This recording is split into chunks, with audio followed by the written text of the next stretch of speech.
Good evening, everyone, Hey-o. and welcome to the Funbox Monster Podcast. My name is Tristan. I am Matt Awkward. And today we're going to be talking about the classic slasher film, The Burning. Yes, I love this movie. I think it is a near perfect movie. I got a couple qualms, but I'm sure we'll get to them. Sure. I wouldn't say that I think it's a perfect movie, but I do appreciate it, and I do like the movie. I mean, it's fun. It's just the fact that it is basically we're probably talking 45 minutes of this movie that is like legitimately just a camp movie. It turns into meatballs. I Kind mean, of. it doesn't it's not turn that into. It's, I mean, not it that is- silly. But it is just meatballs. But the basically. characters are just so great in a way, and some are broken. But I mean, Sure. I mean, feel everybody is just extremely natural in their roles, and it doesn't feel like a sketch or like a people pretending they're having fun. Like everybody just seems like they're gung ho, and it works for me big time. And Jason Alexander is a really great stand-in. Yeah, he's Bill great. Murray. Yep. I mean, he's very clearly Bill Murray in this. Like, he's the stand-in Bill Murray character, and like, I mean, you've got these two. You got Fisher Stevens and Holly Hunter. Yeah. What the hell, man? That's an insane cast. Yeah, Holly Hunter, I missed her the first time. I didn't even notice her because she's Honest so... to God, I didn't know which one she was the Yeah. whole time. I Yeah. just knew she was in it. Yep. I was like, wow, that's cool that she's in it. Which one is she?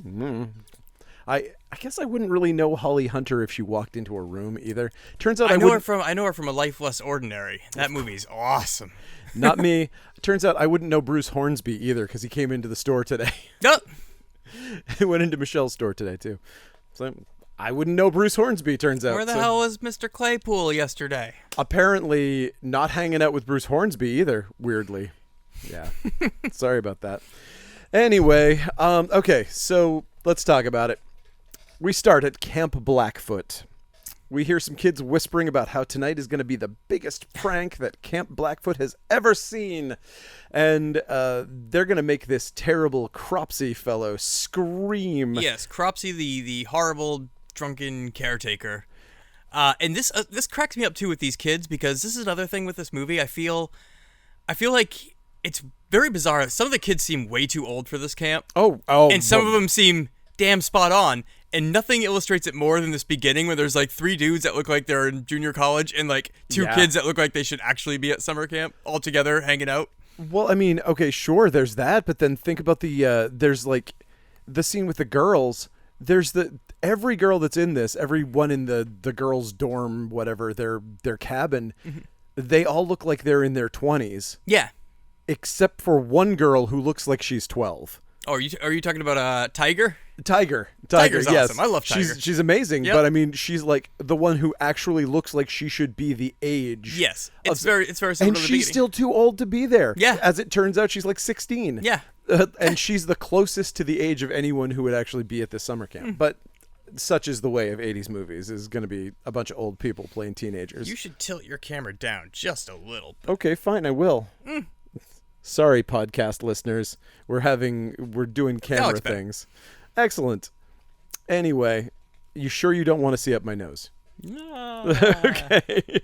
Anyway, they want to make sure that this Cropsey gets what's coming to him, and when they see what they've got for him, he's going to have a heart attack because this scare is set up so that they think that the audience is going to have a heart attack too because they're holding back on this thing. They do hold back on it, and when we finally do see it, it is a severed skull, rotting head with worms. Like, where did these kids get this? Definitely looks like an actual human skull. It does That's not what I'm look like saying. a prop. There's a couple times in this movie where I'm just like, wait, how did you get that? It definitely has a feeling like, oh, you guys like robbed that from an actual grave. Yeah, right? Oh, there's something going on here that's a little worse than your normal prank. But yes, it's very strange. So they head out of their cabin. They go over to Cropsey's, and they have this mystery box.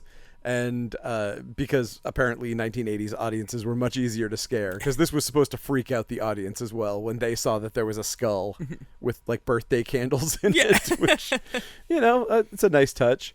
So Pranks with fire never end well. I mean, unless you want to get serial killers. Yeah, right. Unless you want to get like mystically powered serial killers, it's a great way to do it. But yep, I love this scene. Again, they're so obfuscating this prank because he's like, puts his hands in and then lights the candles in the box, and he's Take like, the clearly, skull out first and just light it. dude, you're burning your hands. Clearly, there's no way you're not burning your hands, and it's but just for us. Yeah, he took one for the team so that we would have that amazing appreciate moment. It, dude.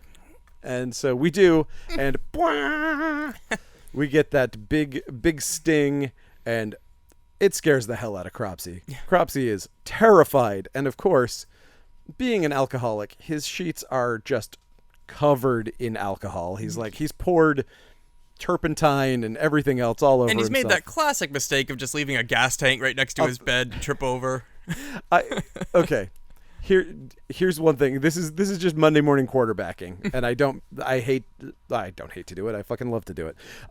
But I would love to have seen them tell us why Cropsy sucked.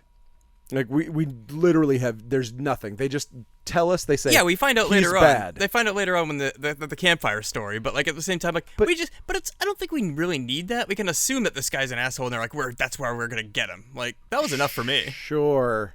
I mean, I guess, but I also feel like, okay, so the other part of this is that in any other movie in the history of movies, this scene that we have like 45 minutes later where they're telling the campfire story would have been the cold intro. Open. Yeah. It would have been like before the credits, and in this movie it waits. So that leads even more to this feeling that it's just like you've watched Meatballs for 45 minutes and then you're watching Friday the 13th for the rest of it.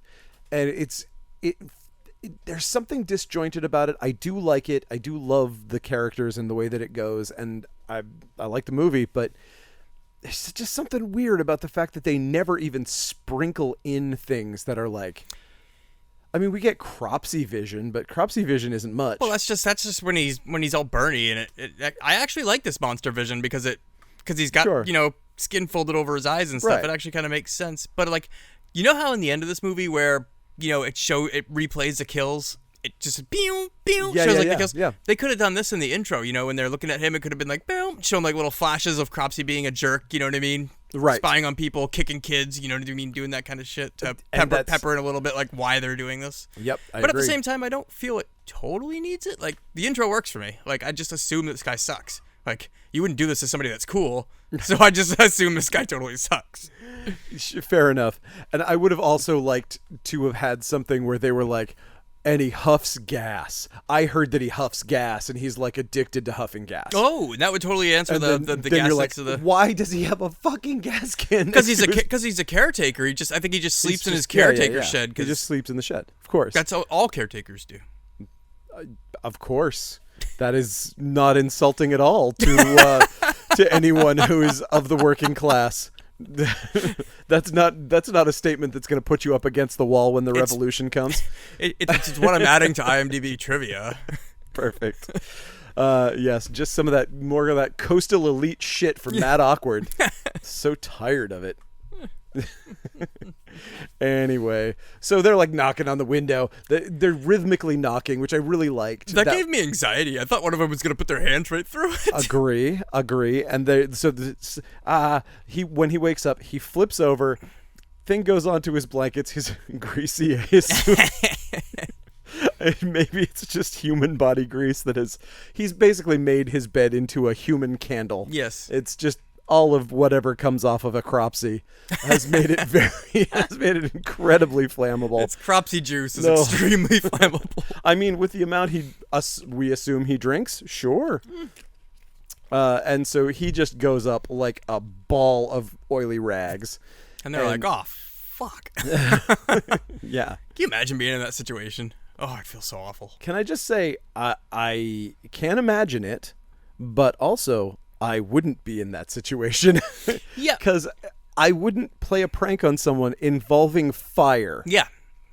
Pranks with fire always end bad. Yeah. Especially inside. Yeah. Like, when you see somebody and like you watch a YouTube video and somebody's shooting fireworks at their friend and it's like, oh my God, it went badly. No, it started badly. Yeah. It didn't go badly. You made a terrible decision. Yeah. You had an idea that should have just remained an idea. Consequences happened afterwards. So, yep, they're not excited. He stumbles out of the house with his fireproof hood on, of course, and he falls directly into the pond. Then we get our big smash cut directly into the hospital where Cropsy's being treated.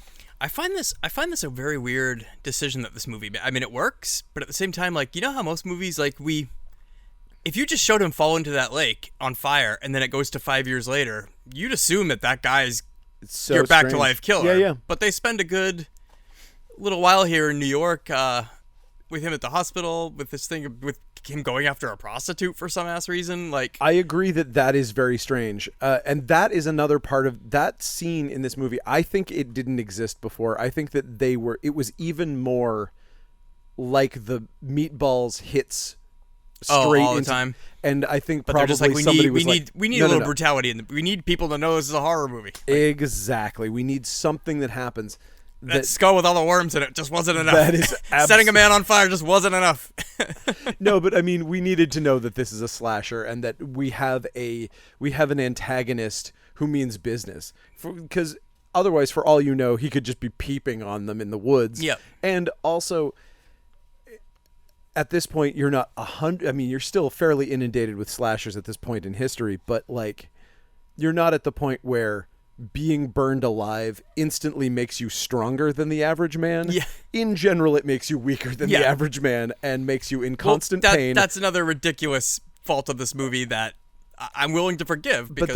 But that was another thing I wanted to see. I wanted the what's that shitty movie with the little kid who gets good at baseball because he breaks his arm?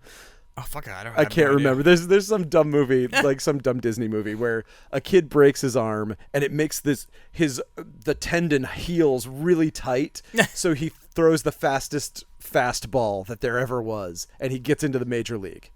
Neat. So, but I wanted that kind of thing where it's like he can no longer feel pain, and so he doesn't know when to stop. His muscles just keep going, so he's stronger and nothing hurts him. Yep. You know, there's but that they don't thing. really need that for him because he doesn't really take any hits aside from the end. Nobody really fights Cropsy at all. It's true. He gets all of his punches in first, except the end when he gets a axe to the. I mean, mostly what I need to know is why he doesn't die of sepsis when he's covered in weeping wounds. Yeah. And he's wandering through open forest. It's just like, I would like to see the scene where he comes out of the woods and he's just matted with ticks. Because there's blood on him and they're just like, ooh. Maybe not. Maybe I wouldn't like to see that scene. I take it back. I hate that scene. Anyway. Okay, so this scene, we have what I at first took to be two interns, but I think it's one intern and one orderly. Yes. And the orderly is, for some reason, being a total dick to this intern and trying to get him to quit medicine forever. He's like, listen, when you've been around here as long as I have, you see some stuff. Yeah. You want to see something that'll make you never want to come back here again? No, I don't. Well, you're going to. you're gonna. Come on, man. You want to be a doctor, right? You want to be a doctor. You've got to go gawk at a patient. It's like, dude, you're getting fired. Yeah. Like, all of this, you're both getting fired. Especially when you're in the room. There's a certain point and when you're just like, look at it. Look at the freak. Look at the freak, dude. He legit. Get over here. Look at the freak. He calls him a monster Yeah. in the room. That's the bedside manner. Oh, no, thank you. That is not. I don't want this guy. I mean, again, he's the intern, so it's a little more forgivable. But also, you're talking about the intern is like, he's been there. He's probably done like hundreds of hours in the emergency room at this point. Yeah. He's probably seen so many things that make Cropsy look like, a splinter at this point. He's probably seen like car crashes and like gunshot wounds. And Cropsy's pretty extreme though. I mean, burnt over like 100% of your body and still alive. Like... Oh, I thought you meant like Mountain Dew extreme. Oh, that too. But yeah, he's that too. The snowboarding scenes. And in 5 years, he totally gets vertigo. Yes. The Burning 2, Cropsy gets vertical. So yes, he calls. He says he's burned. He's cooked like a Big Mac. Overdone. What does that even mean? He looks like a Big Mac. So what, he looks like a burger. Like he's got. Sounds delicious. A Big Mac doesn't look like a seeping burn wound at all. Like No, it sure doesn't. he's totally green and orange with like sesame seeds all over him. He's got pickles and onions on his sesame seed bun, bro. You're gonna throw up. Yeah. Anyway, the intern does come and take a look, but Cropsy grabs the orderly Yep. by the arm and won't let go, and we get a scream, and we're like, oh no, what's gonna happen? That arm looks gnarly. It does. It looks really good. Yep. I mean, Savini. Savini. He shines in this. he's so good. It's so good. He hated the effects, and it's like, dude, you really killed it. But I get it, because I get what he means, because he wanted Cropsy to look like the arm, Yep. and he didn't have the time to do that. Yeah. And so he wound up making him look like scar tissue, so he had like that melted candle kind of look Yep. to him, which he didn't want, but it still looks absolutely amazing. Looks great to me. Yeah, I love it. Yeah, totally. Okay, so Then we jump 5 years later. I love how this is done. They just wheel him out of the hospital. It's just like, where's he going to go? Okay, totally Bernie, weird-looking man who, you've been in a hospital for 5 years doing nothing. Like, bye. Like, that's the modern medical. I guess so. That's how it is. Where do He they had expect no him to insurance. go? Like, he worked and lived at that camp, which is obviously burnt down. As and it's long been as he 5 years. doesn't, as long as he doesn't come back here, they Yeah. don't care. Oh my gosh, could you imagine that bill? Oh yeah. 5 years in there. Imagine how long that will take to pay off on a groundskeeper's salary at a defunct summer camp. No way. He's not going to be able to do it. But it doesn't matter, because in between here we find out that there's a guy named Corky Burger who worked on it, and Yes. so all is forgiven. And I can hear that name a million times and never not I laugh. actually take a picture of it and send it to my friends. Like, funny name, Corky Burger. That's It's funnier than a normal name. It is way funnier than a normal name. It is delightful. Okay, so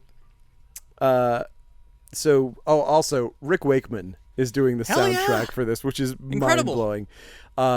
Yes, one of my favorite bands. Yes, I love Yes. and one of my favorite abandoned projects that almost bankrupted someone. Actually, it drove him to a heart attack. His King Arthur on Ice. Oh yeah, So Rick Wakeman, right? I do know her. You I know, mean, not personally. but you know his history as being like one of the most pretentious, Yes. like prog guys in Yep. the history of the world. Like the guys in Yes were like, dude, Back up. calm your tits. This is a little much. But he was like, no, this is going to be the story of King Arthur on synthesizers, and we're going to have people in full medieval garb skating around us while an entire orchestra plays my rock opera about King Arthur. And during this thing, and it's so Spinal Tap that like they didn't think about how heavy a full metal regalia was going to be On ice. on ice, and so everybody's barely able to stand up, and they're wielding their swords, and they're just barely fighting each other. People are falling out of the stands, like one of their horn players skidded Oh my across God. the I mean, ice. I've never heard this story, It's but I want to look so into this now. insane. The whole thing is so nuts, and it was so stressful that apparently at 24 years old he had a heart attack. Oh no. So He's still with us But he's now? still with us now. He's doing fine. Yeah. It's just, man, ridiculous. Yeah. So that's just one of my favorite Spinal Tappy rock moments. Anyway, also probably has to be mentioned that this is Harvey Weinstein's first thing. There, we mentioned it. Yeah, we mentioned it. Bob Weinstein wrote it. Yep. There's allegations against the other one too, so but we'll forget about that. But hey, it's edited by Jack Shoulder, who did Alone in the Dark. Yeah, and also We're better now. we're better now. And, it takes a lot of people to make a movie. That's Yes. another thing to remember when talking about this kind of stuff. When anybody's like, well, this person's bad, so this thing is done. Yep. Except that they're 1/1,000,000th of what it takes to make a movie. I'm shocked that this director didn't do more in this vein. He directed the movie Split Second with Rutger Hauer. I love that movie. Me too. It's great. And other than that, it's just like a bunch of like little short music videos and other things about soccer and stuff that he's done. Like, What? how has he never done more man, this That's guy could be very crafting strange. horror movies for years to come. But Huh. yeah, Very odd. That's really interesting. I did not know that. Yeah, no, because he kills it. This is great. Yeah. Anyway, okay, so we get a VO of the doctors and nurses telling Cropsy not to blame the kids. Yeah. It's like there's this whole strain of we're just going to wheel him down the hallway and we're just going to explain the situation of what happened again, I guess, so Yep. that it's like we just hear over and over to be like, hey, I know that you're probably not going to be happy about your situation and that we can't give you skin grafts. Well, I and- also wonder if this is conversations throughout the years too. yeah, it is. Like, so it's not just like him all in the hallway remembering. talk. Yeah. But for the movie, it's all in the hallway Yep. talk. And so he's like, well, it's going to be hard to start a normal life. So what should I do? I should probably go straight to the Grindhouse district. Let's head down. It's one of my favorite things. I love the seedy. What was it? Fifth Avenue in New York. I can't remember. 34th Street? I don't know. I don't live in New York. But yeah, it's the old porn district in New York that doesn't exist anymore. That I just love 35th seeing in the Street. old 80s movies. Yes, absolutely. Peep shows and all that kind of stuff everywhere and all the lights. Yeah. It's super cool. And yeah, he goes in, he picks up a sex worker, and she takes him back to her apartment. And she seems so nice. That was another thing that was like, oh, I kind of wish that they had upped the Frankenhooker level of her just being like a mean jerk or something, so that I wouldn't have felt as bad. Because I was like, oh, she just seems like a nice lady that was just making a living, but whatever.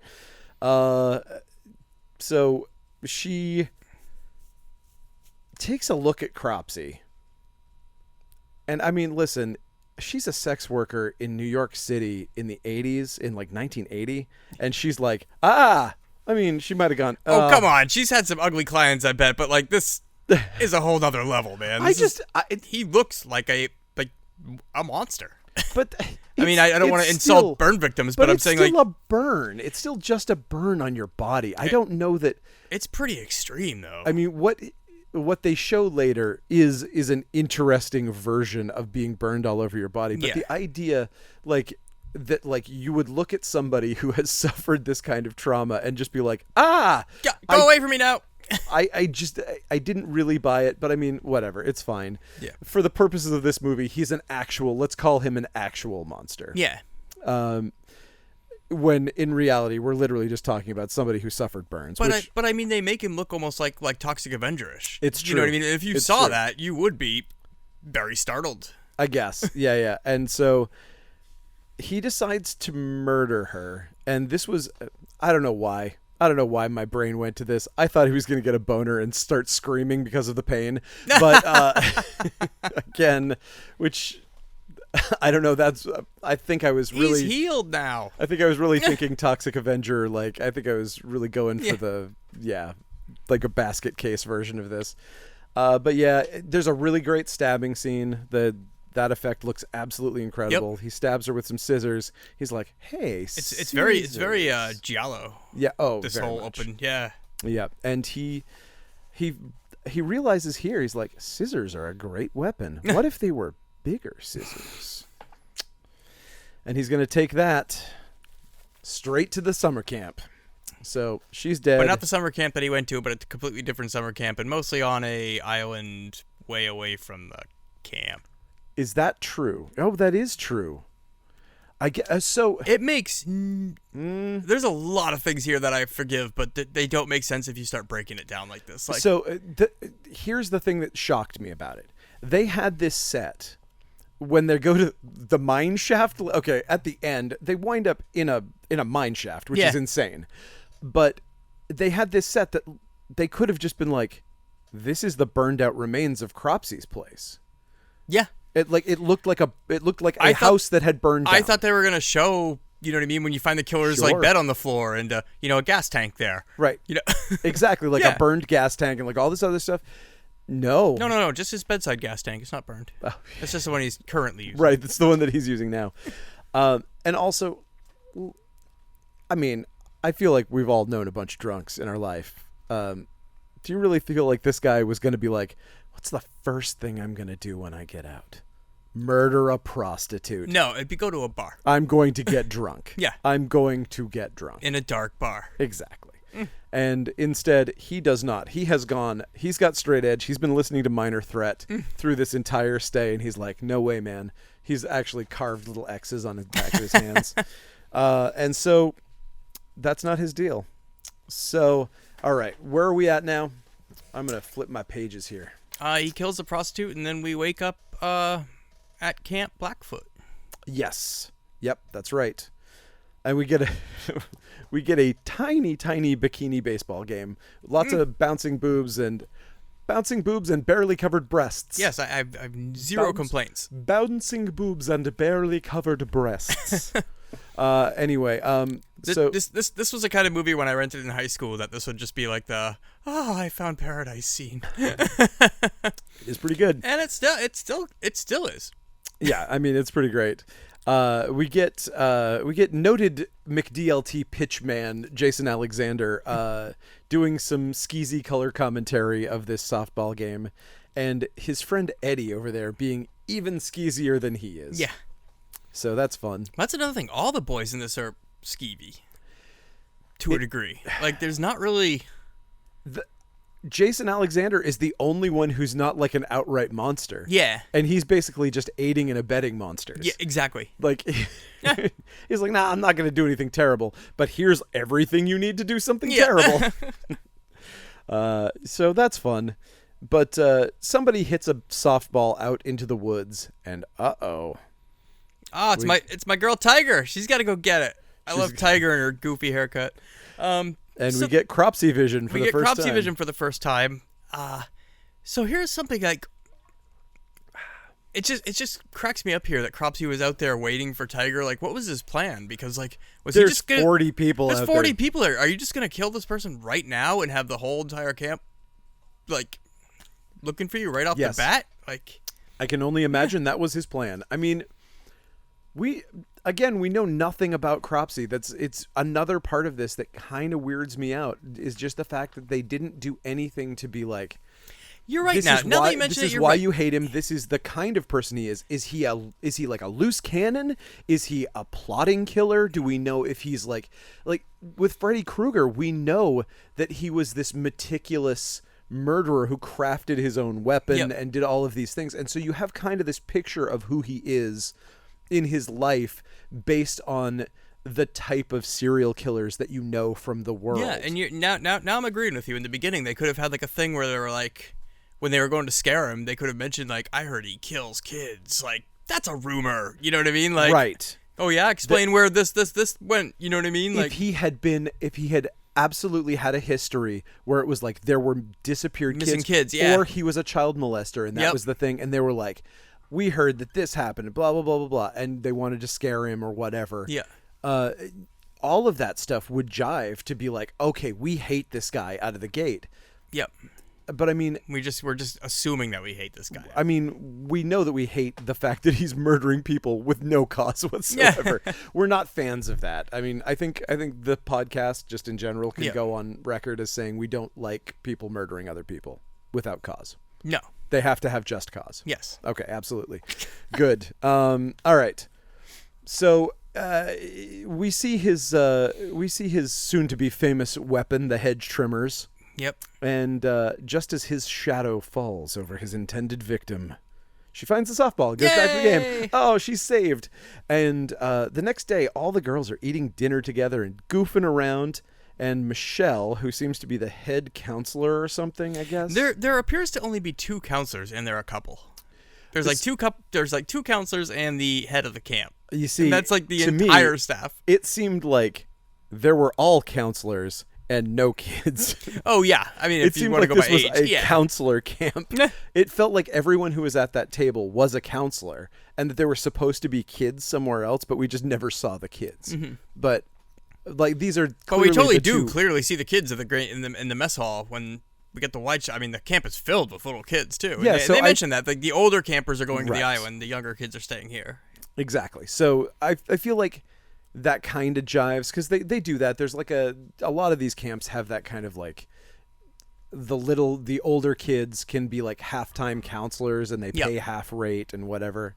That was a thing. I did that. I was a junior counselor. I was a junior counselor at YMCA. So Same. hey, In Sanford. Orono. Nice. Very strange. So there you go. And we had a really great camp there, or a really great YMCA. Ours was not good at all. We had foosball. That's all that mattered. Nope, we had none of that. I played the shit out of some foosball there. We had a bunch of kids. That's mostly what I remember. This is a summer of virtual pets, and like that was the big kerfuffle at the camp. Was like these kids won't stop talking about these damn Tamagotchis. Put them away. We're doing activities, but I need to feed my puppy. My Yoda's gonna die. Oh God, oh, that's fun. Anyway, okay, so we lay down some important stuff. If they had followed through with this would be an important little bit of nonsense, but it kind of doesn't go very far. It comes up for a second and then they just throw it away. They basically, Sally brings up that Eddie scares her. She says, Yeah. I don't know, Eddie kind of scares me, but I like him. And this is the setup to implicate Eddie later in her disappearance. Yep. But he's implicated in her disappearance for all of 20 seconds. Yeah, then they just move on. And then they're just like, oh, anyway, doesn't matter. That's the thing with broken characters in this movie. We got that girl and the other girl that Alfred scares later on, who's got the thing going on with Glazer. Yeah. But it's just like, why are you girls even remotely interested in these guys? Like, no Glazer or Eddie doesn't like. Glazer's super do hot. Anything. I don't know if you noticed that he was really hot. Yeah. But he is. He's like totally hot. Anyway, yeah. It just doesn't seem like either one of them would like either one of them. No, it doesn't. It really doesn't. But I mean, to the point where this girl actually says Eddie scares me, and it's just like the other girl never says like Glazer scares me, but Glazer's just being a dick all the time. Like, why would you even have an inkling of a crush on this guy? Like, he doesn't do anything good to like justify it. Like, he's mean to everybody. Yeah, but he also does it. Like, he also doesn't do anything but just be a dick to everybody. Yeah, he is a weird character. Yes, and he looks like he's 27. He sure does look like he's 27. Okay, so we cut to the girls' cabin where everyone is asleep except for Sally, and she goes out for a shower in her off-brand Rolling Stones nightshirt.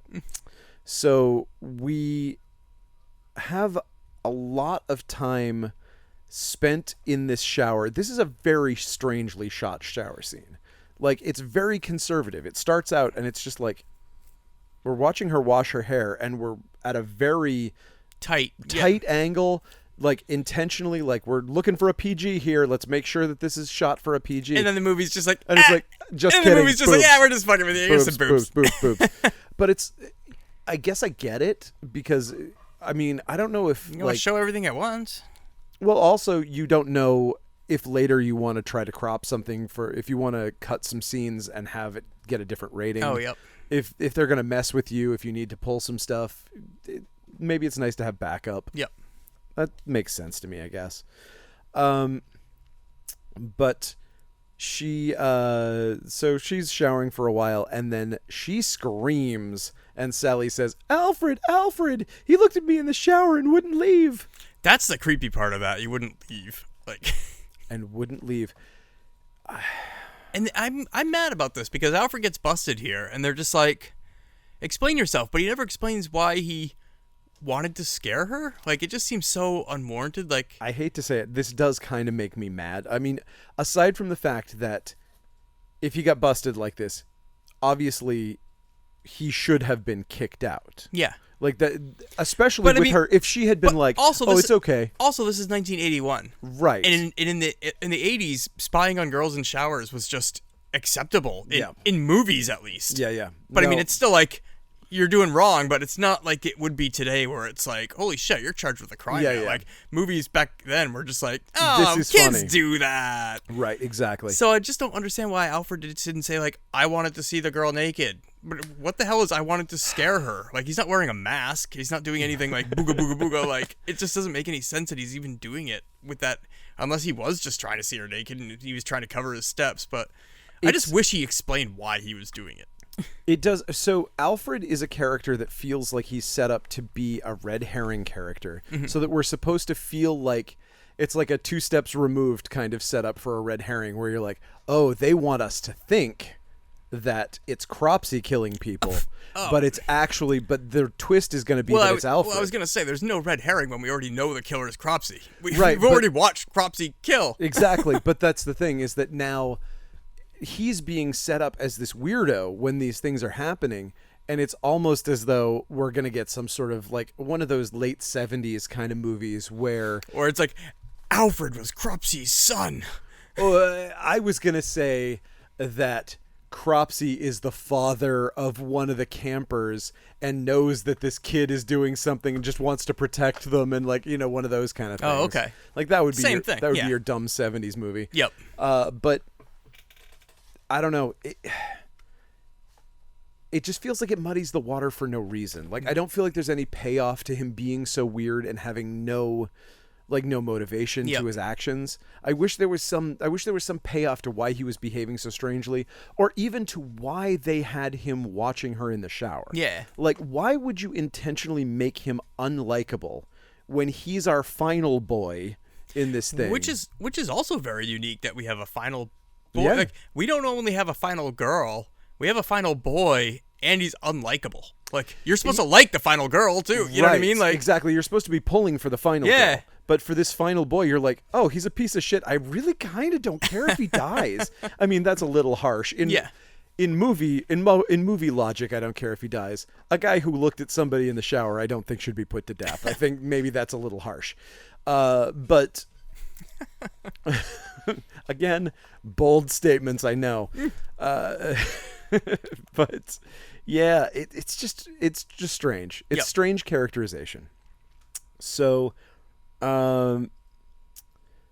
Alfred starts talking about how everybody picks on him and nobody likes him and they're all bullying him, and we're like, okay, so I'll make these- people like me by doing something that people will hate me for. right. This but is a he's- good idea. Well, okay, so they're playing this like put upon nerd card that's like this, look at me, it's almost like this is a modern movie and this is like an incel defense, but it's like, it's this kind of thing where, like, okay, just take away the stuff where we hate him, because if you want us to, like, you see him bullied right after this, Yep. and then more than that, like 2 scenes later, you're like, oh boy, what's this unlikable loner up to all by him? Oh wait, he's with his 4 friends, Yeah, who everybody- are all Everybody's not picking on going him. out of their way to make him feel better about Yeah, himself. you just said you had no friends, kid. They want to teach him to swim. They're taking time out of their day at camp Yeah. so that he'll feel more confident swimming.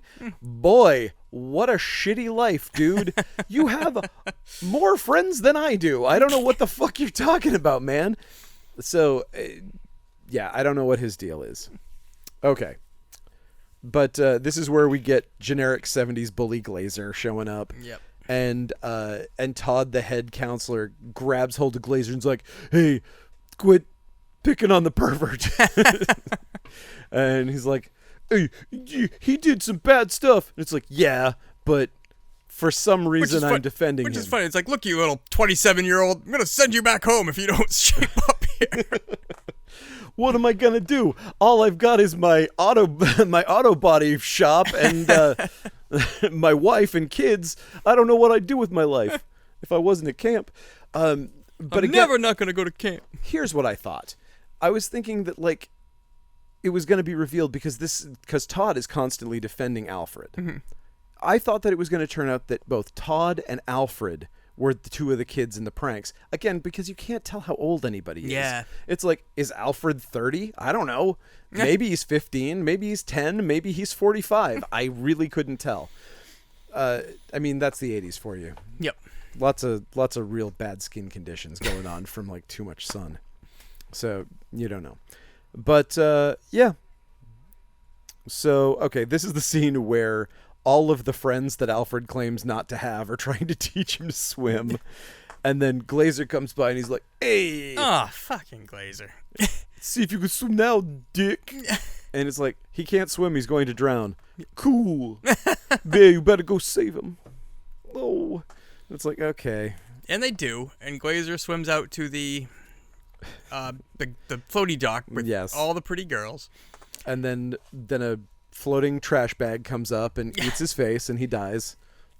And then here's the thing, like, so now Alfred's friends want to, they all hate Glazer. Yes. So Woodstock has a BB gun, a handgun. Now this is one of those things where I thought this was gonna have a payoff, because like they show him with the gun later on when they go out to the island. He's like playing with that gun. They like build up the fact that Woodstock has a gun, like not a bullet gun, but he still has like a. Yeah. But only and ever. Cropsy's only got one good eye. Yeah, but only ever Glazer gets shot in the. I got a crazy idea. Cropsy's got one good eye. You got a BB gun. There's a real good solution at the end of your movie. Yeah. Poke him in the eye with one shot from the BB gun, and then it'll. Oh, and then he could be like Michael Myers in Halloween 2, but with garden shears. Exactly. Yep. But no, we don't get any of that. We just shoot Glazer in the ass with the with the BB gun. He's like, "Oh, you guys are dead. I'm gonna come get you," and then he falls off the dock, and He gets pushed off. oh yeah, and that's pretty much the end of it. Yep. We never He never gets back at Woodstock or anything. Yeah. No. Well, I mean, he kind of does in the end because Woodstock dies. Oh. So. Well, that's not Glazer getting back at him. He has the last laugh, but then he also dies. So he has one of the last laughs. Okay, so back at the boys' cabin, this is like a real den of iniquity here. Everybody's like, Oh my lord! everyone is smoking. Everybody's smoking cigarettes, and this is my biggest question here. So Jason Alexander comes in and he's like, "I got all the supplies everybody wanted. Who ordered the Playboy? Who ordered the Hustler? Right. Oh, here's the condoms for you." Like, where did he get this stuff? Okay, so He's a camper. I They obviously would not have this at the camp store. However, it is 1981. You never know. Like, did he just drive into town? Yes. To pick up I mean that's the to deal. pick up stuff that you couldn't get if you weren't over 18? Then what are Yep. you doing at camp? Exactly.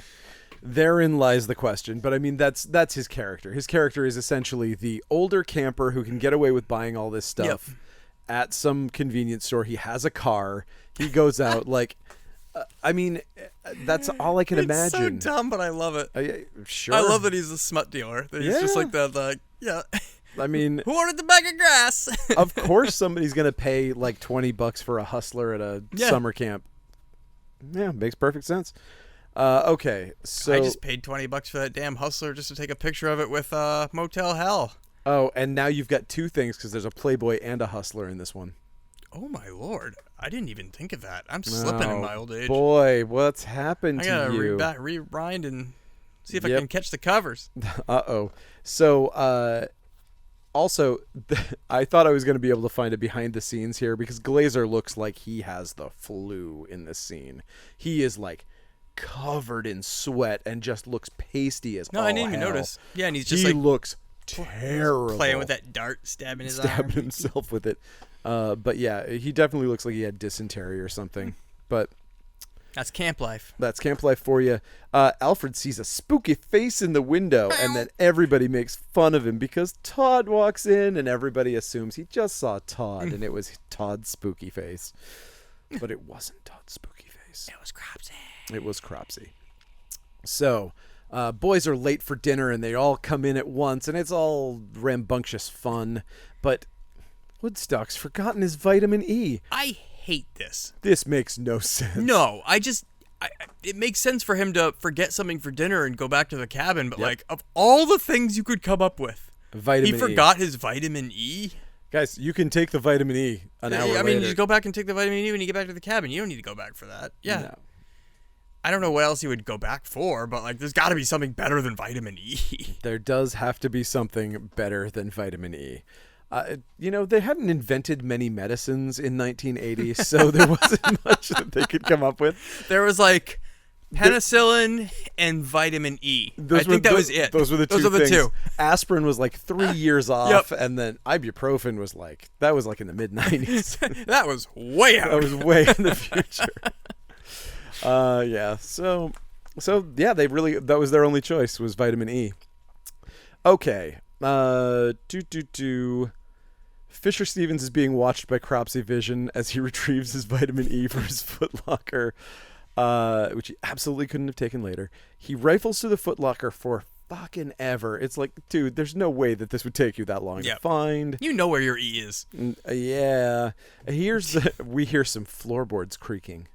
My God, it must be Cropsy.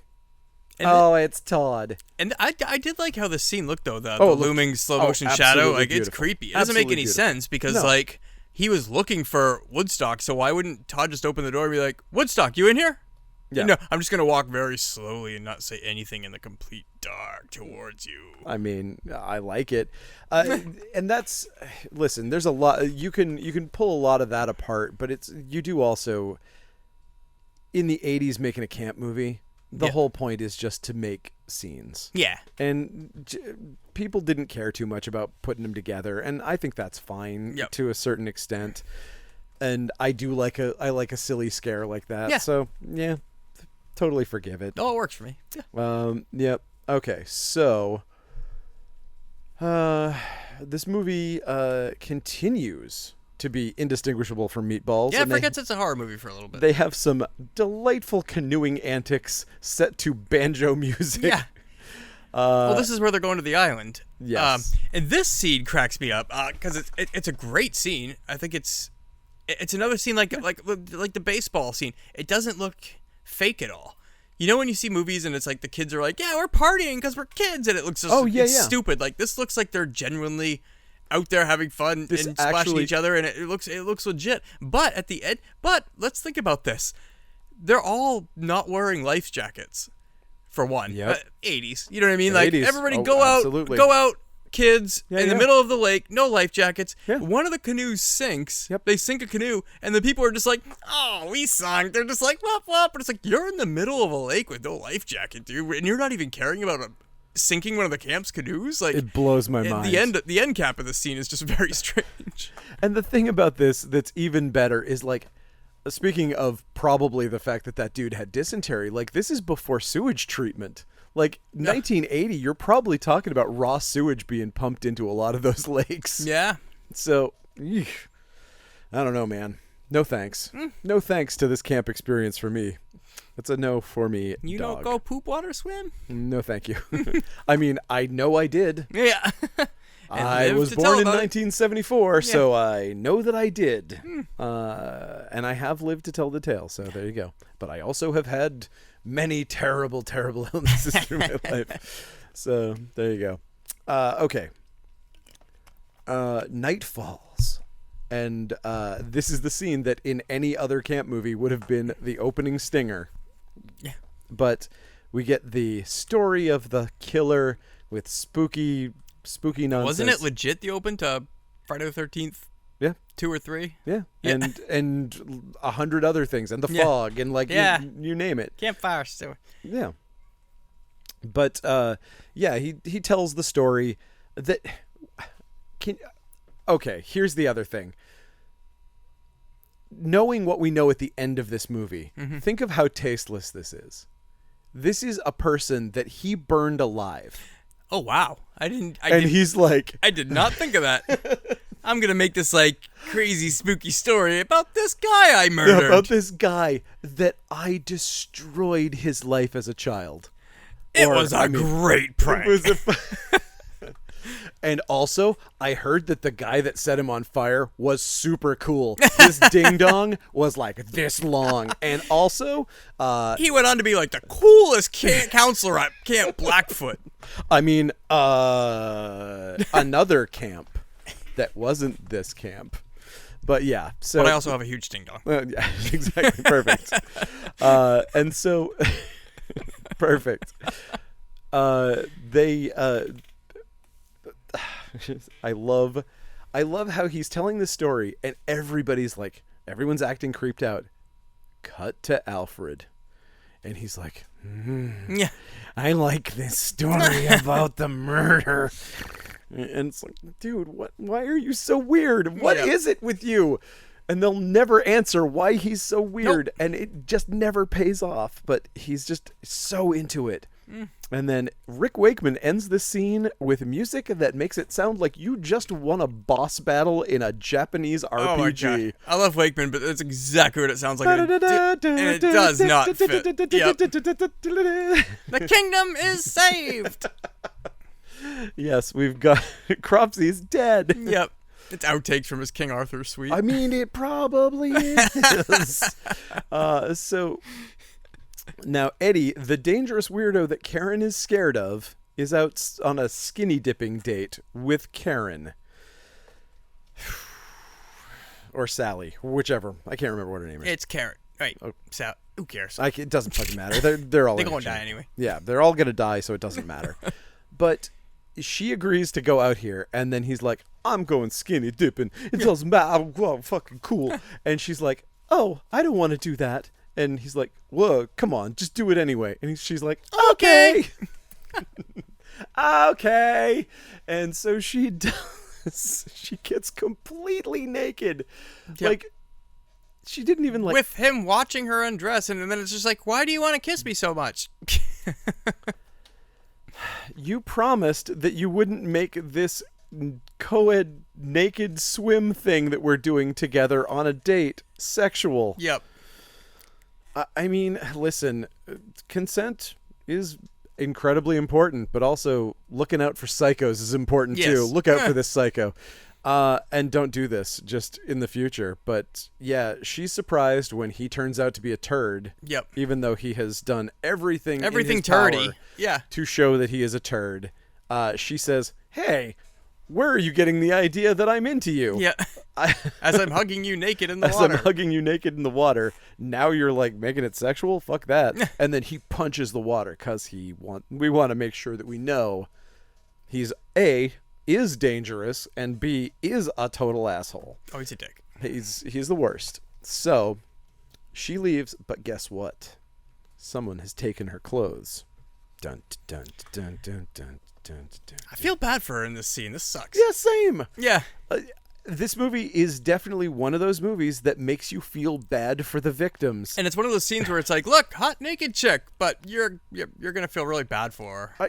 Everything about this, and I'm torn. and again, this is another one of those things. This is the kind of scene from a movie that really helps that narrative that is put forward by a lot of people that slashers are especially sexist. Yeah. And this is a very sexist Yes. part of a slasher. There's no defending You're it. just like, watch You're a girl completely naked, crying that she can't find her clothes alone in the woods. and Yeah. then she's the victim. Good and times. it's like, yeah.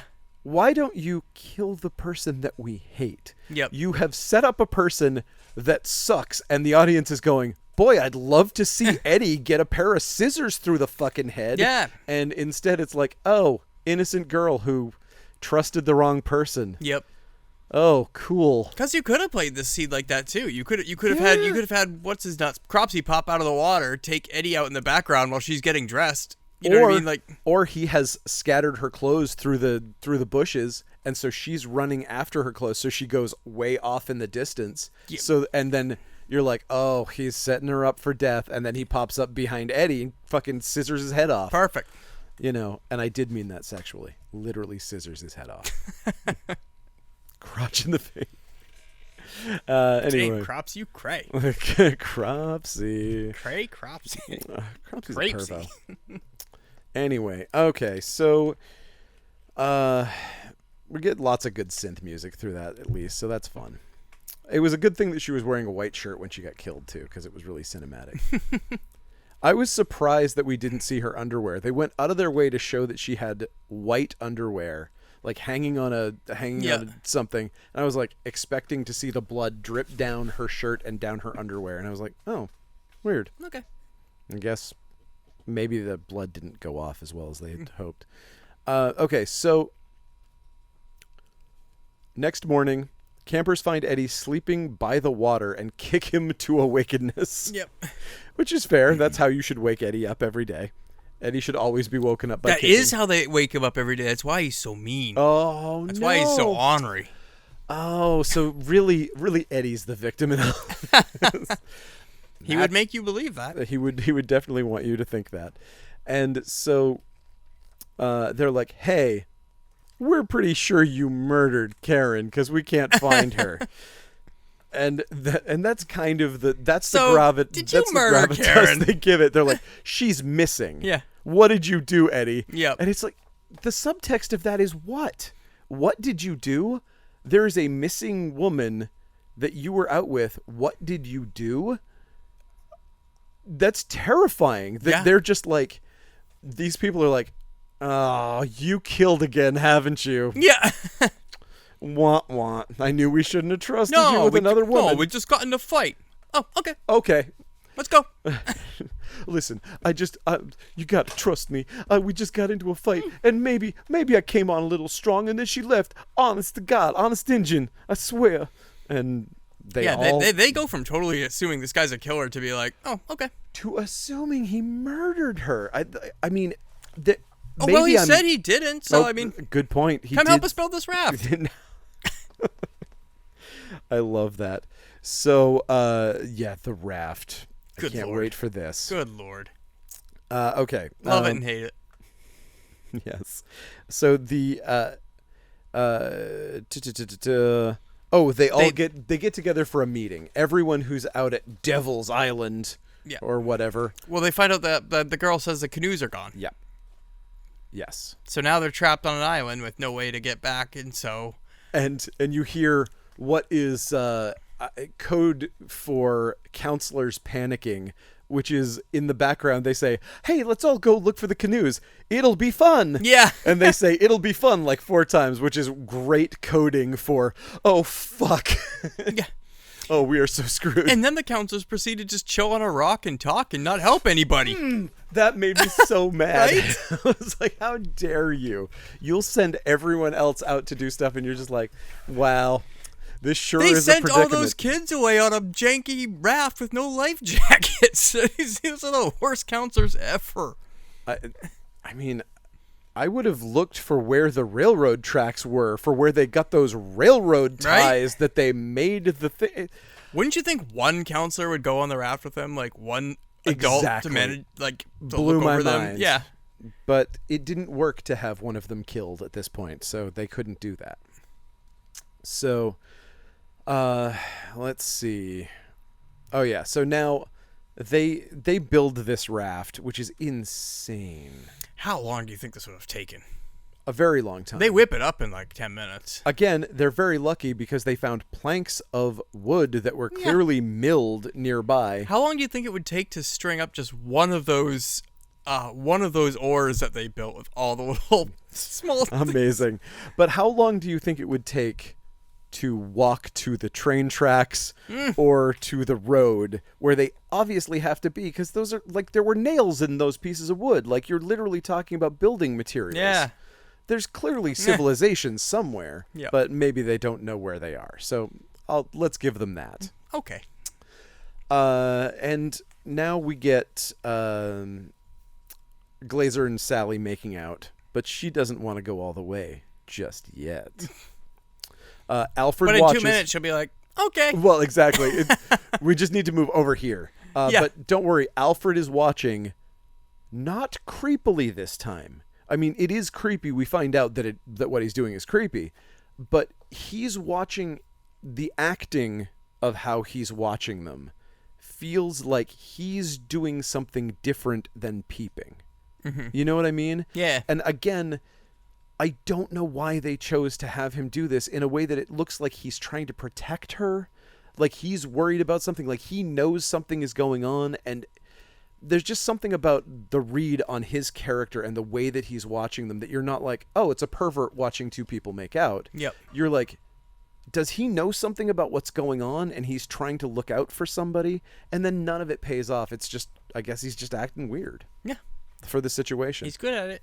I mean, he is definitely good at acting weird. And okay, so we get Woodstock, Jason Alexander, Eddie, and 2 random girls who may or may not have character names. I don't think they have names. Fair enough. They each have a line each. They do. But yeah, I couldn't tell you their. I think their names were fodder. Yeah. And so they start paddling this surprisingly well-crafted raft, It's hilarious. and they find one of the canoes. Oh man. What a great deal. They're super excited, but our cinematographer seems to be implying that they should not be excited about finding this canoe. He is shooting it in a very sinister manner. Yes. And this scene, holy shit. You, It's a pinnacle. You got to give it to this movie. This is not a normal slasher thing either. No. Because when you talk slasher movies, you're talking about people being picked off one by Yep. one. That's the deal. You never see this. This is like, I can't think of another slasher movie where this kind of thing happens. Yeah. Where an entire group just gets slaughtered Oh, bye. instantaneously like this. It's great. It's shocking. It's shocking. The effects are incredible. Yep. Oh my! It's great. The scene of Cropsy standing up in the canoe, that in the silhouette, like iconic. Beautiful. Super iconic. Now, my question though, just for shits and giggles here, Sure. what was Cropsy doing? Was he just like, did he anchor that canoe? How long? Did he know that they were gonna build a raft and like start heading out in that direction? Like, This definitely brings up some like This is like supernatural Cropsy issues. or this is like a Robot Chicken, like one of those kind of sketches. Oh, yeah, where it's yeah. just like, all right, I'm gonna lay in this canoe. I'm guessing that they're going to build a raft and like come out here. I've got it weighed down. I got a little anchor. We're just gonna lay in this canoe and I'm gonna just listen up for these kids. They'll be here. The fact that he guessed that they were going to build a raft, I think that is a shocking. Like, personally, I would have walked along the edge of the river and walked back to the camp. Yeah, That's just me. that's stupid. I'm crazy that way, because you know where the river goes, back to the camp. Yeah. And the river's edge follows the river. I'm crazy that way, but they decided raft was the best plan, and guess what happened to them? They died. So, who's gonna win out on the slasher games? It's me. Tristan, the River Walker. Yep, it's me. I have definitely been lost out on a river before, and it is terrifying. Yes. So okay. Now it is time. Oh, we have to mention the fingers on that. That Oh, is God. such a Yeah. good scene. Yep. Like when Fisher Woodchuck- Stevens. Woodstock gets his fingers all chopped up. Oh, so good. And Eddie gets it in the neck, and he has like this 4-foot long neck, which is that's a little janky. But other than that, Didn't even notice it. I just thought the neck thing looked cool. And the girl gets her forehead slit open. Where the hell have you seen that before? never. That was a great looking scene. Okay, so it's time for Glazer and Sally to get it on. All right. All right. There's another trail of clothes, because we got a pattern of trails of clothes leading to the sleeping bag, where an unsatisfying sexual encounter is already in progress. Grazer stops and she's like, so that's it? He's like, oh, damn it. Damn it. And so he's like, I can make it up to you. Yeah, I'll go build a fire. And this is another one of those things where it's like, this girl's character doesn't make any sense. Like, I don't know why you like this jerk so much. And then when he doesn't satisfy you whatsoever, she's just like, oh, we should just hang out here and cuddle and do it again and have a fire and stuff. Like, what do you see in this dude? I don't get it. Yeah, she does not. She's not making great choices all around. But he's gonna go steal matches, and so like Prometheus, he sneaks to a campsite and steals the matches from the gods. I don't know why this was like such a fucking like, "Ooh, I'm gonna be sneaky." It's like, hey, Who I'm cares? taking your matches. Yeah. I'll be out here in the woods with Sally. What are you gonna do about it? Who cares? I was just talking to one of my friends who works at a similar shop, and he was, for reasons that I don't know if we want to talk about on the podcast for today's events, but he was like, we were comparing shoplifting stories, Oh. and he was like, somebody came into their store and like on a really busy day and grabbed a handful of magic cards Yeah. and said, I'm stealing these, and walked out the door with them, but they were all so busy that they couldn't do anything. Huh? It's like, that's pretty funny. Damn. That's pretty ballsy. I enjoyed that. And of course, we had something else today, which I don't know. I don't feel like talking Yeah. about it. Another time. That's a story for And maybe another never. time, and maybe a story for never. But hilarious. Anyway, Tristan was shook. I was not shook. I was more. No, Shook. yeah, fuck it. I was shook. I was shook. It was pretty funny. It was also very funny.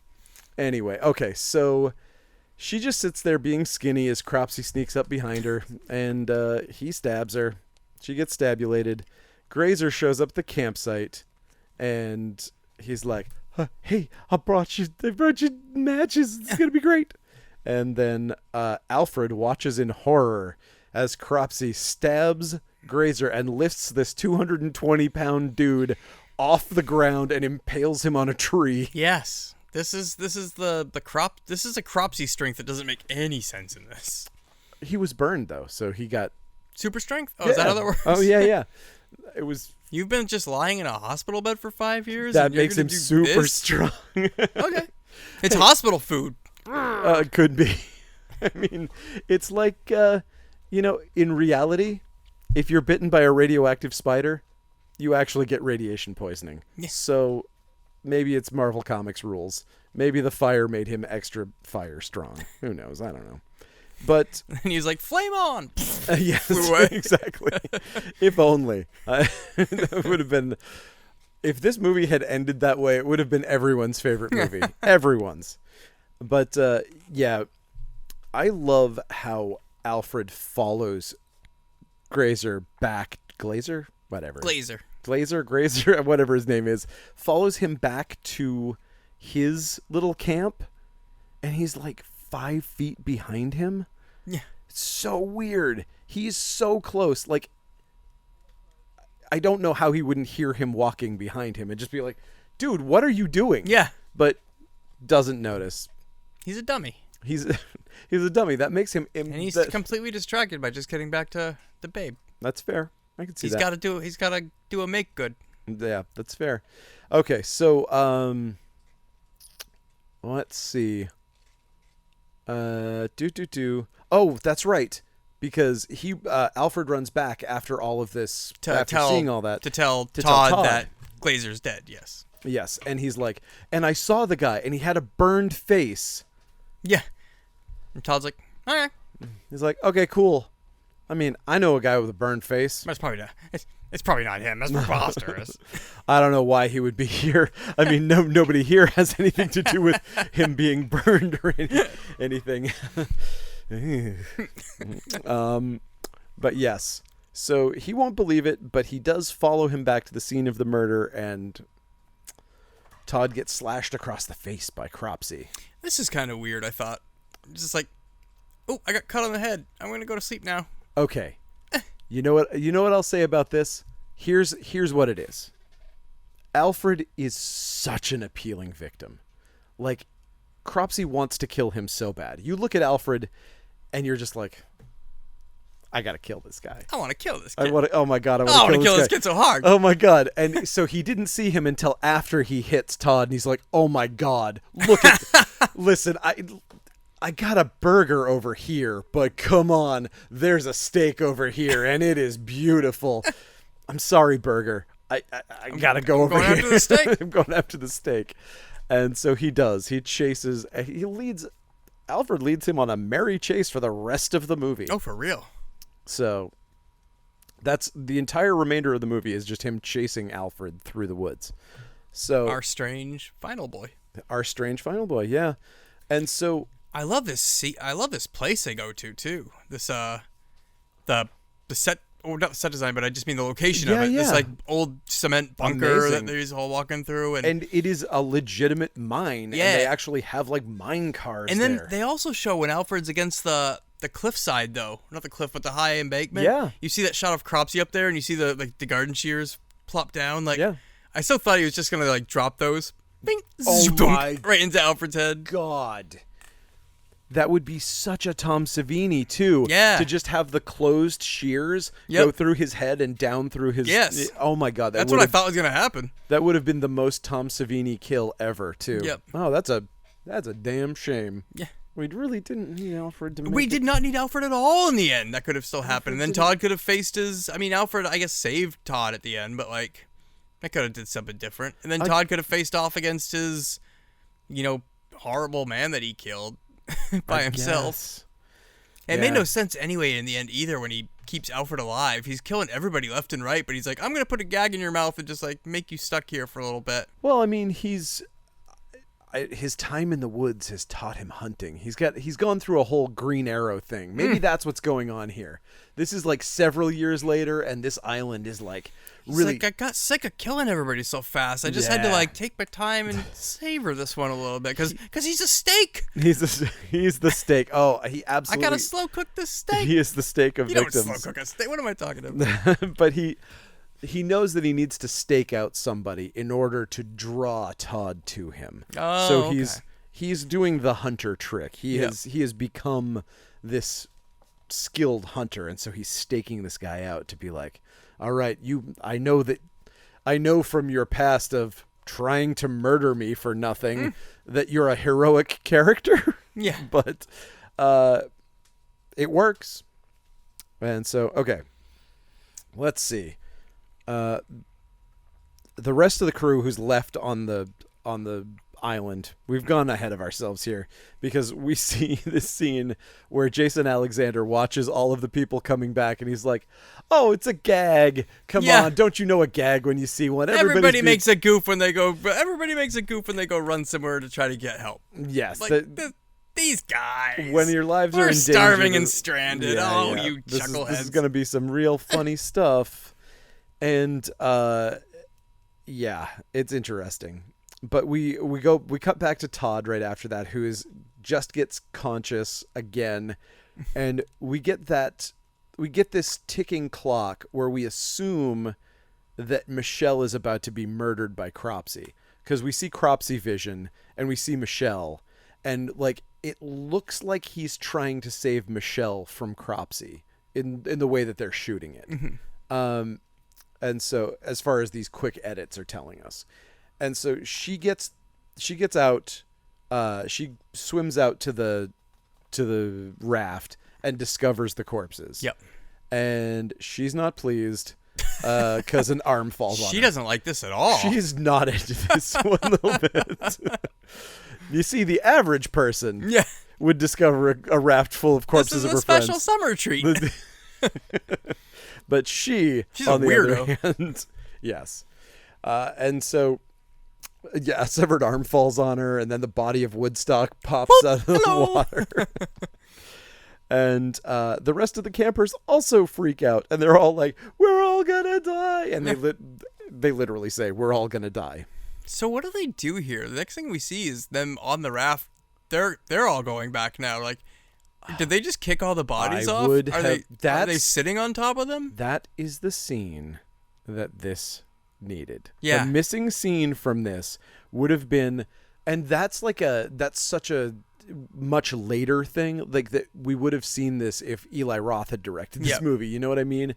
Like them, oh God, and slowly pushing the bodies of their friends off this raft and freaking out and gagging and trying not to throw up. And then one girl's like, Eddie's arm makes a great cushion. Right, exactly. One of them is totally unfazed by it. And, found the serial killer. Okay, all right. Found the sociopath. Got it.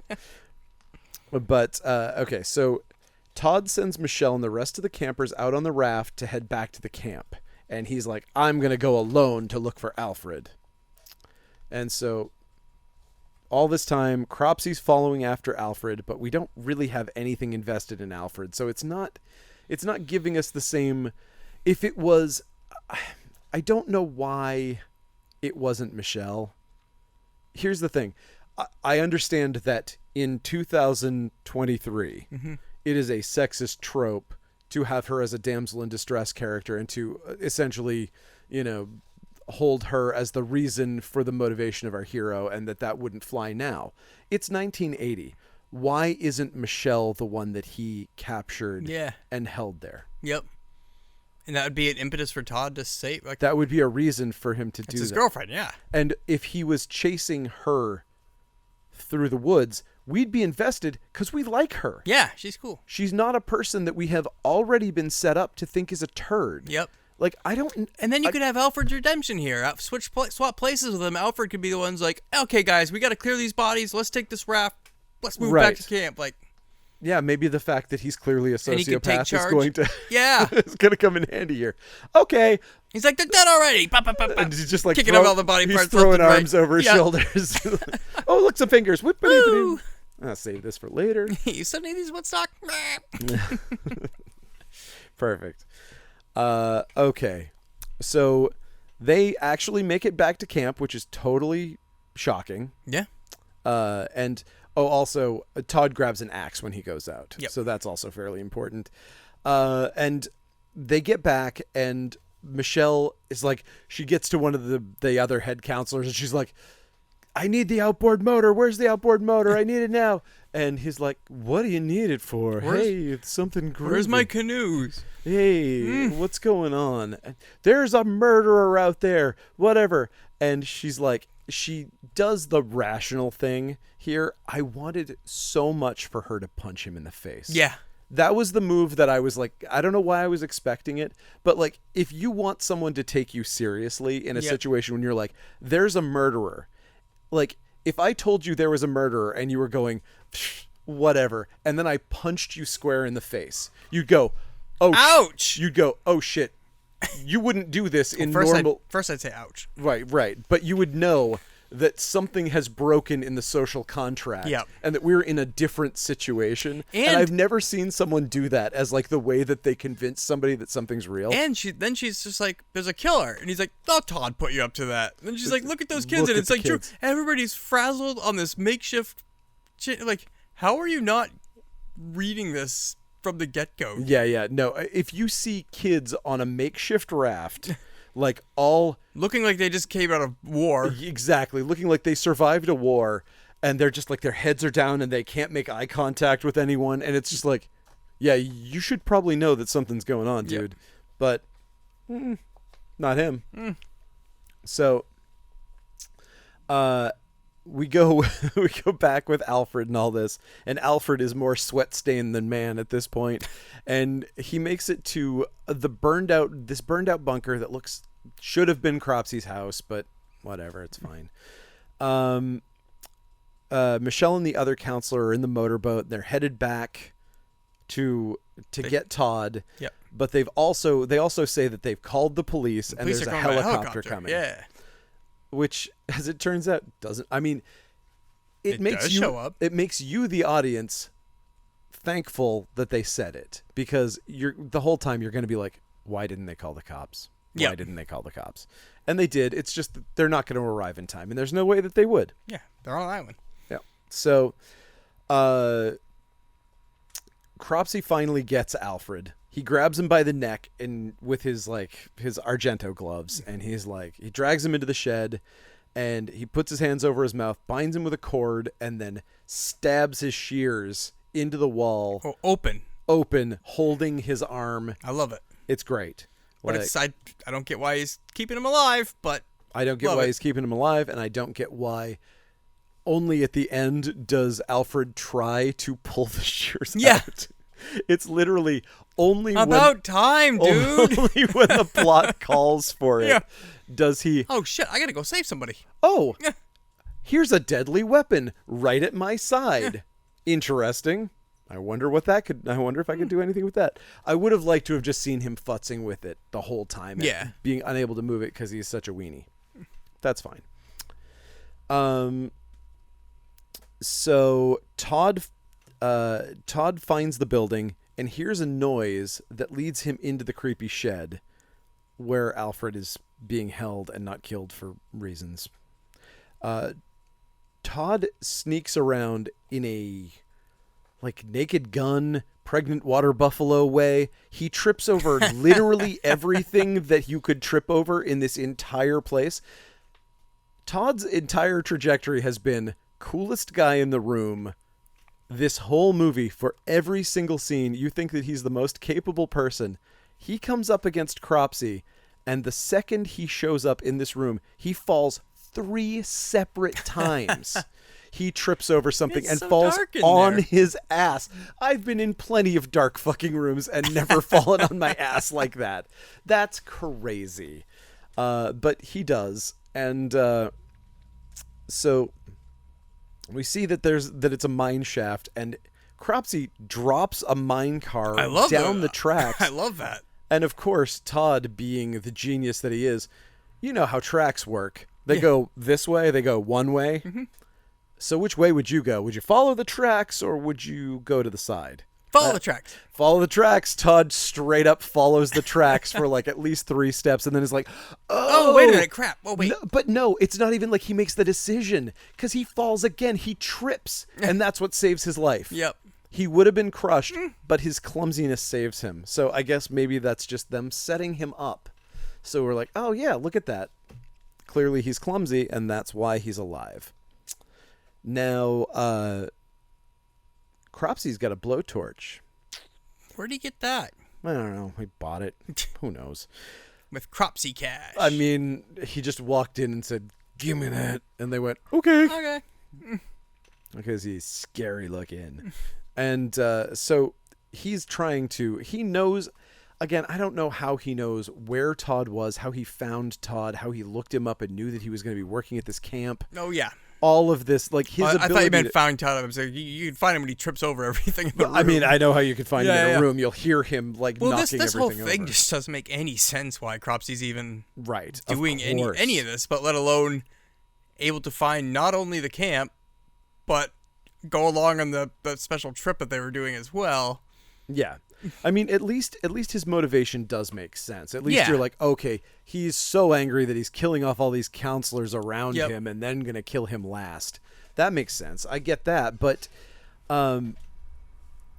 this thing, he's like, okay, I'm saving this for last. I've got this blowtorch and I'm going to reciprocate this whole thing because I'm going to burn him alive and make him know what it's like to be...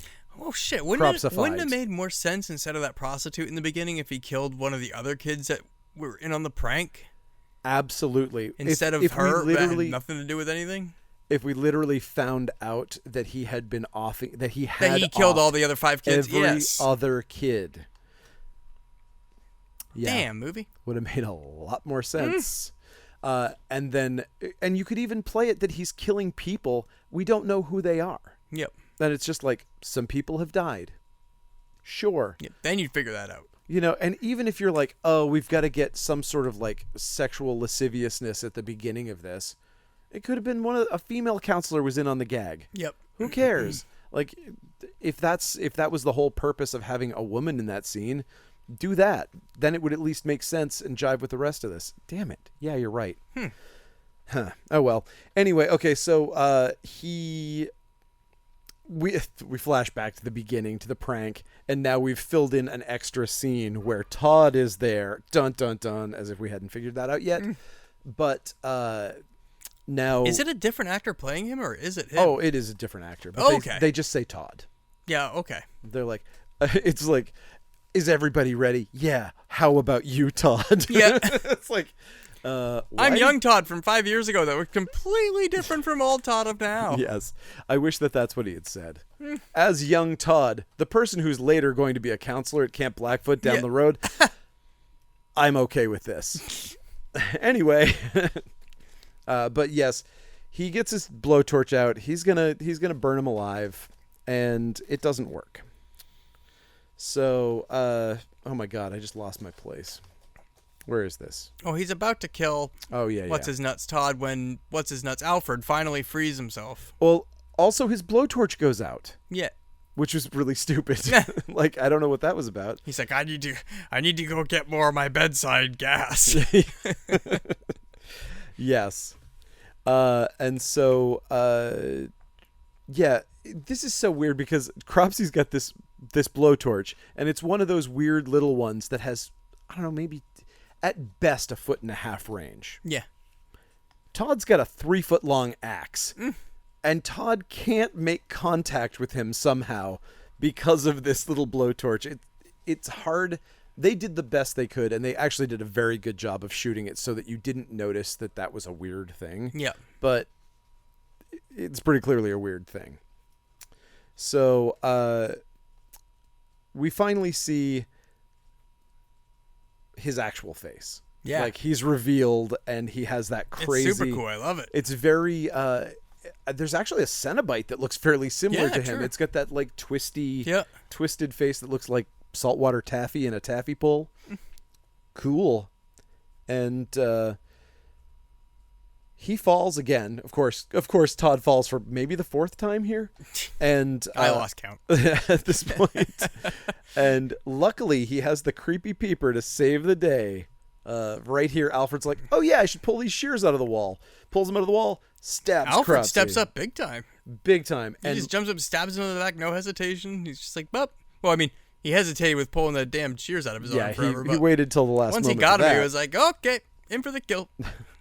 And also, we get very lucky that Cropsey had been very tenderized. Like, luckily, the fire wasn't too hot to make him tough. It made him light and flaky, so that when he stabbed him, it was like he was stabbing a jelly donut. Yeah. He goes right through his spinal cord, like he's stabbing through a marshmallow. It's just Those shears are sharp. it goes right through him. But that's not gonna stop Cropsey. Hell nah. You can't stop Cropsey that way.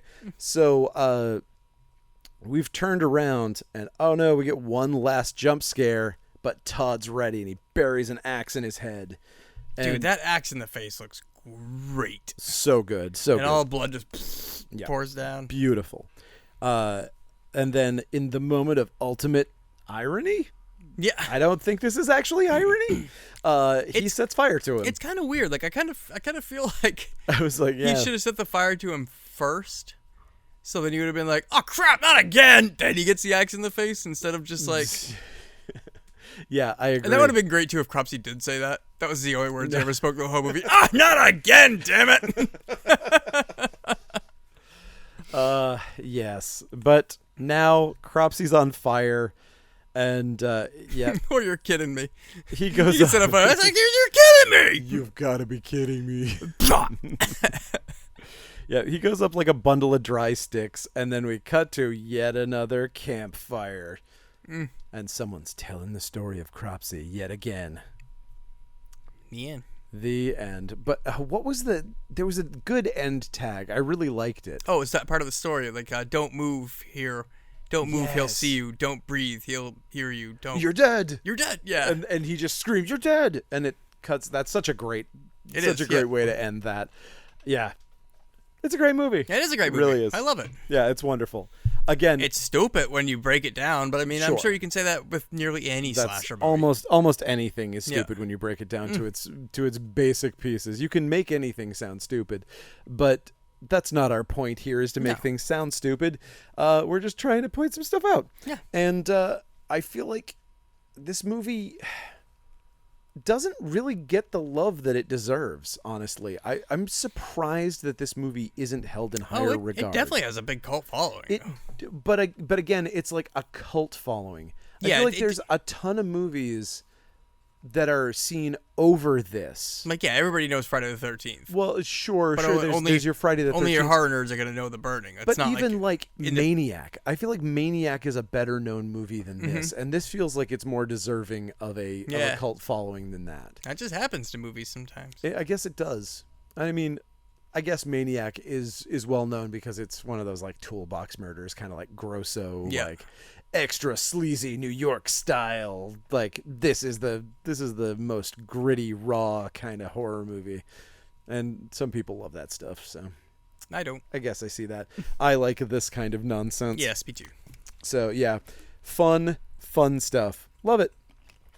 I got no notes. That's it.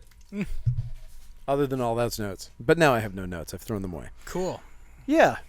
So that's it. I got to get boogieing anyway. You got to get boogieing. It's oh my god, it's so late. Jesus Christ. Yeah, man. well, we spent all this time setting up all these cool cameras that you guys are watching. I Yes. hope you like it. We're working on it. We're working on it. We're trying to figure it out. Working on it. We That's don't some have 10cc for you.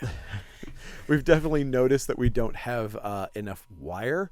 So like there's limited places where we can go. That's why this setup, especially me, while you're looking at my workspace and it looks like a giant garbage pit, is because it kind of is a giant garbage pit right now, and I decided not to bother dressing it up any for you. This is that raw stuff that But when people you're looking want. at me, you can see all these cool shirts in the back that you can go on coastcitycomics.com and get. Yeah, do that, please. We'd appreciate it. I was going to hold one up, but all the designs are kind of folded in half. They're so it all wouldn't folded work. by you. Thanks, Matt. Yeah, I fold things. They call me the folder around here. Yeah, they do. I know when to fold them. but you don't know when to hold them. So No, I drop a lot of shirts. so sad. Anyway, you can follow this whatever the hell this is that we do here. The experiment. Yeah, this thing. You can go to if you want to watch this, if you want to see what we look like and see what the store looks like to a certain extent in a tiny little square version of where the store is. You can go to Coast City Comics Maine, and that's the YouTube page that this is going to be posted on eventually. Probably not by the time you're listening to this if you listen to the podcast regularly, but we're gonna bank a couple of these and then put them up. See if maybe we're gonna edit some stuff into it. What we're gonna do with it, we don't really know, but who knows?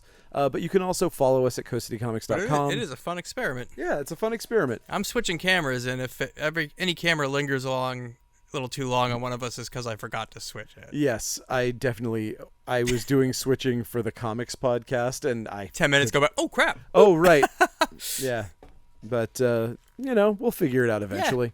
And who knows? Maybe we'll drag somebody in as a producer. That might be fun. Marshall's already said he would do it. So, nice. I don't know. And I've been given some leads by our friend Bobby. Has given us some leads on graphics people to maybe do a little graphic intro and whatnot. And yeah, we'll see what's up. And we gotta have Bobby on sometime too. That's true. We were going to talk about The Thing and the movie that I scored. So yeah, we should talk about Woke at some point. Yeah. And Grandma as well. Yep. So yeah, whenever. And the Mom and Pop Video Store movie. Absolutely. I've at least seen that one. Oh, I've seen that one too, and it was fantastic. It was fantastic. Yeah, you should and watch that. we're in it. And we're in it. So and we're in it credited as the Funbox Monster podcast. Nice. So that's pretty fun. Anyway, hit us up at Coast City Comics, at Funbox Monster Podcast, and buy stuff from coastcitycomics.com. Yes. That is all of this nonsense around here. And you can follow me at Matt Awkward VHS Fiend and check out the Video Vagrants group on Facebook. Yeah. And what were you saying? I just cut you off. Oh yeah, you cut me off, but that's fine. And you can also read Rad Wraith, my comic that is available in better comic stores everywhere, and will be kicking back up. We switched back to Scout is our publisher now. No longer Black Caravan. Because they have folded, but that wasn't our fault, I promise. And so we're going to be kicking back in October with a re-release of 1 and 2, and then November 3 and 4 are going to come out November and December. So sweet deal. More Rad Wraith is oncoming. Cool. And that's it. So thank you all for listening and watching, I guess, and we'll see you next week. Good night. Peace.